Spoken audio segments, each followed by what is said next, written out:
Group 2 சயின்ஸில் உடலியல் டாப்பிக்கில் ஹார்மோன்ஸ் பற்றி தான் பார்க்க போகிறோம். ஹார்மோன்ஸில் ஃபஸ்ட்டு பார்க்க போகிற டாபிக் கணையம். கணையம் வந்து எங்கே இருக்குது அப்படின்னு பார்த்தா இரைப்பைக்கும் டியோடினத்திற்கும் இடையில இருக்குது. இது வந்து ஒரு மஞ்சள் நிறத்தில் நீள் வாக்கில் இருக்குது அப்படின்னு சொல்கிறாங்க. இது வந்து ரெண்டு விதமாக இருக்குது. ரெண்டு விதமாக பயன்படுது. நாளமும் இருக்குது, நாளமில்லா சுரப்பியும் இருக்குது. நாளம் வந்து என்ன பண்ணுதுன்னா கணைய நாளம் கணைய நீரை வந்து சுரக்குது. இந்த கணைய நீர் வந்து எதுக்கு யூஸ் ஆகுதுன்னா உணவு செரித்தலில் முக்கிய பங்காற்றுது அப்படின்னு சொல்கிறாங்க.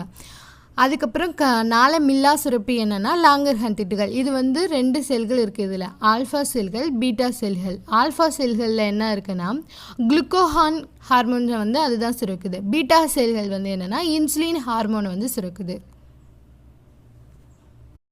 குரூப் 2 சயின்ஸில் உடலியல் டாப்பிக்கில் ஹார்மோன்ஸ் பற்றி தான் பார்க்க போகிறோம். ஹார்மோன்ஸில் ஃபஸ்ட்டு பார்க்க போகிற டாபிக் கணையம்.